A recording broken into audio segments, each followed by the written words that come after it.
It is Saturday, August 13th, so we're halfway through August.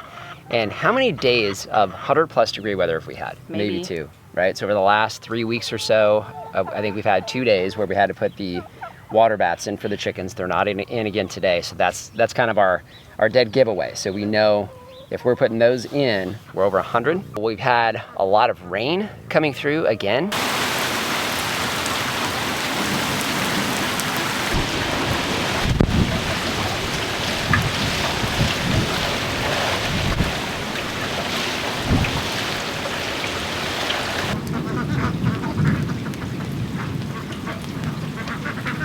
So this last one only dumped about 1/10 of an inch. So I think.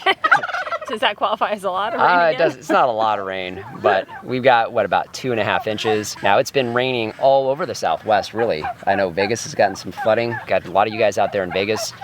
We've got some flooding here in the Phoenix area, although not a lot. One of the things it's doing is turning a lot of the desert green. And even out in the open areas where the only thing we have are just some wood chip remnants from moving wood chips out, we're seeing some desert adapted trees from the seeds that are in our wood chips that are being delivered. Unfortunately, it's a lot of Palo Verde as opposed to mesquite, which I would prefer. So we had to move the turkeys. The turkeys were exploding out of that. Oh my goodness, they were so full and they're trying to fly. And we're talking about what we can do and finally figured out, hello, we had plans for this for our broilers.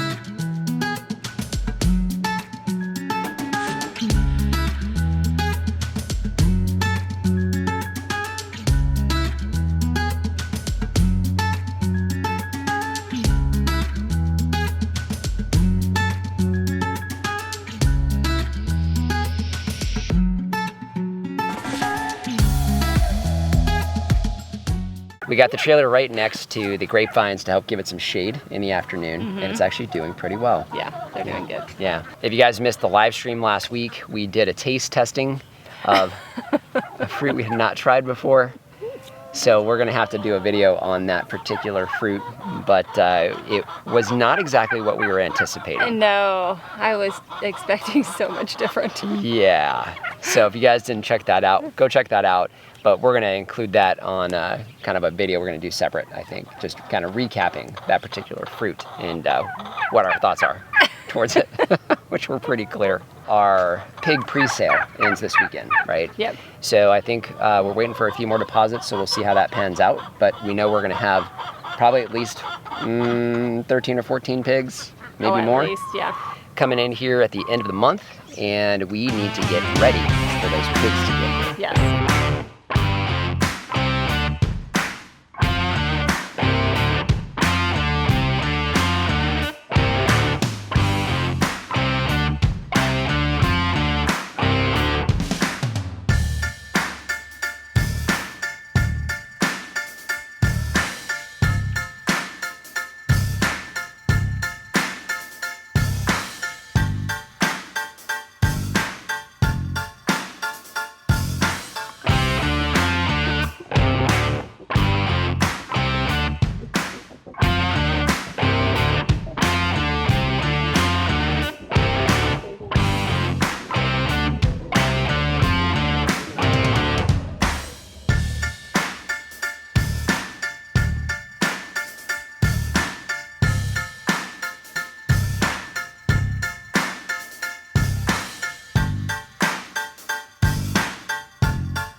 If you guys have been following us a while, you know that one of our keys to fertility here on the farm is raising pigs. We have a lot of customers that help us with that. They buy half and whole animals from us, and that's how we determine how many pigs we're bringing on, which we'll be doing here in a few weeks. Today, what you saw us doing was putting together the temporary pens that we keep these guys in. It's very simple for us here in Arizona, especially given our hard ground. The T-posts hold up really, really well, and we don't have any issues because we make sure our pigs are happy and they're not trying to get out. The water that we use is an IBC tote. We did a video where we showed you exactly how we put all of the pieces together. Works really well with a lot of pigs. You saw us placing hogwarts here.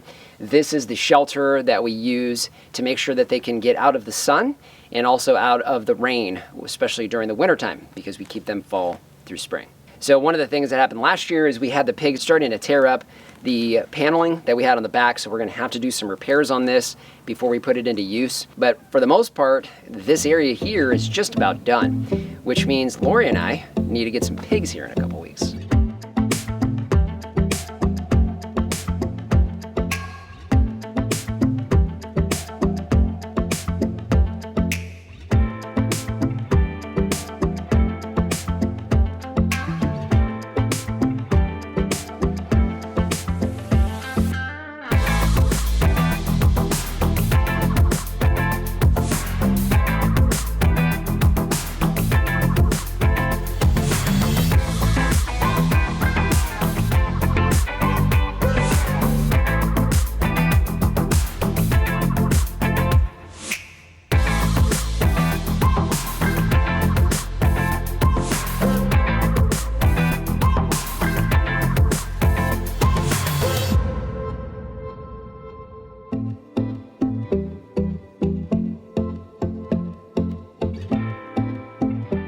Going towards 9:30 in the morning, Something like that. about that. And it's not gonna hit 100 today, but man, that little bit of humidity. We're gonna complain about humidity because it's like 40% and like 98 degrees today, but it feels worse. Yeah. You guys know, you guys in the South, you know how this is. One of the things that we're getting excited about is the different wines that we're able to make this year, Oh my right? goodness, yeah. So we just put into the secondary fermenter, racked for the first time, the Syrah wine, right? So that was actually the very first real wine grape wine that we made. Yes. Today, we're actually gonna be making what? Zinfandel. Oh, I know. So the Zinfandel vines started producing very heavy, shockingly heavy. Yeah. And we have 6 vines, most of them are producing fruit. And how many pounds did we wind up with when we counted? These, and this is, when we say pounds, there's no stems, so these are destemmed. I destemmed all of them. And we freeze them, so it makes it easier for us to extract the juice. But how many pounds? It was like 75. Yep, 70. It was just under 75 pounds of grapes from those vines that have been in the ground for a year and a half, basically. Yeah. Not even 2 years. So just want to thank you guys for joining us today. If you haven't done so already, subscribe to the channel. We cover a lot of things here on this newly established farm in the Arizona desert and would love to see you on a regular basis. Any questions or comments, please leave those in the comment section down below. And our Amazon shop, I'll leave a link down in the description. That is a free, painless way to help support the channel. If you start with the link down below, it doesn't matter what you buy, you help to support us here. So just want to thank you for joining us today and remind you, if we can farm on the edge of nowhere, So can you.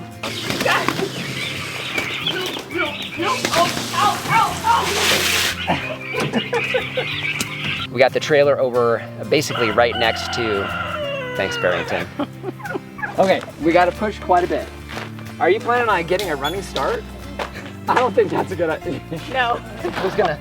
No, I wasn't.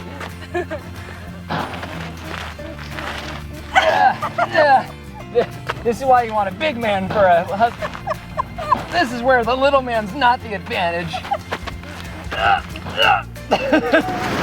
there it is.